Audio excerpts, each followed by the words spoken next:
आता बातमी सोलापुरात नाही। सोलापुरात शिवसेना शिंदे गटातील वाद अगदीच चव्हाट्यावर आलाय। शिंदे गटाच्या महिला नेत्या अनिता माळगे यांनी माजी गृहराज्यमंत्री सिद्धराम म्हेत्रेंवर गंभीर आरोप केलेत।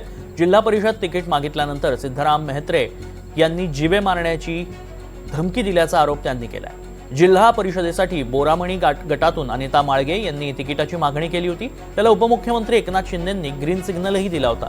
मात्र सिद्धराम म्हेत्रे यांनी हे तिकीट न देण्यासाठी दबाव आणले, तसंच जीवे मारण्याची धमकी देत असल्याचा आरोप अनिता माळगेंनी केलाय।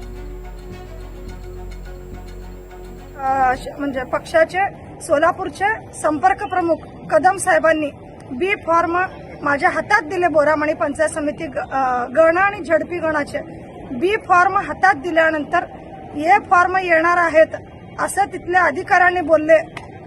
तुम्ही बसा 10 मिनिट म्हणून बोलले, पण 10 मिनिट म्हणता म्हणता 1 तास झालं। नंतरने आमच्या जिल्ह्यातील काही कटकारस्थानी लोक डायरेक्ट पक्षाच्या सचिवांना कॉल केले आणि वेगळ्या पद्धतीने बोलून अनिताताईंचा पत्ता कट कशा पद्धतीने करता येईल हे षडयंत्र खूप मोठ्या प्रमाणाने रचलं गेलं।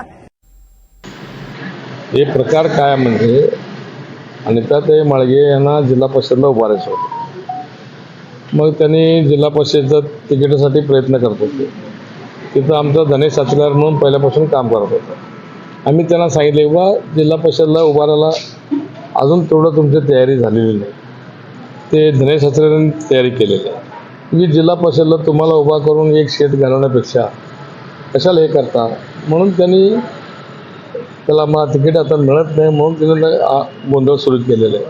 असलं काहीतरी दबाव आणून वरच्या लोकांना म्हणजे मुलाखत दिलं तर वरच्या लोकांपर्यंत जाईल असं तर परवा त्याने मिटिंगमध्ये पण मुंबईमध्ये त्यांनी शिंदे साहेबांसमोर हे सगळं सांगितलेलं आहे त्यांनी। त्यामुळे तिथं असलं तरी ते त्यांनी काय म्हटलं बाबा तिथलं जे लोकल आहेत जे लोकांना निवडून आणण्यास सक्षम आहेत किंवा तिथले जे सक्षम उमेदवार आहेत त्यांना तिकीट द्यायचं आहे।